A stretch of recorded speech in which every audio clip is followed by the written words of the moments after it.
Ձեզ պատասխանել ենք անձնական նամակով։ Չեմ ջոգում, այդ ապրանքի գինը գաղտնիք է, որ կոմենտում չեք գրում։ Ձեր այս հարցին ի պատասխան որոշ ընկերություններ նշում են, թե այդպես են վարվում, որպեսզի ավելի լավ սպասարկեն հաճախորդին։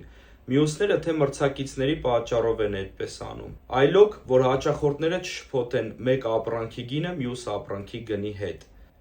Իրականում այս բոլոր պատճառները օբյեկտիվ են ու ճիշտ, բայց եթե ձեզ ներկայացնեին ամենակարևոր ու գլխավոր պատճառը,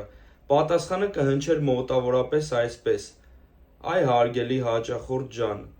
ախր մենք սոցցանցերում մեծ գումարներ ենք ծախսում, ու եթե գինը անմիջապես նշենք, մեզ ոչ մեկ չի գրի, ու մենք մեծ վաճառքներ չենք իրականացնի»։ Հիմա դուք իմացաք ձեզանից տարիներով գաղտնի պահվող բացատրությունը, նենց որ զինվեք համբերությամբ ու պատրաստ եղեք, որ ձեզ պատասխանելու են անձնական նամակով։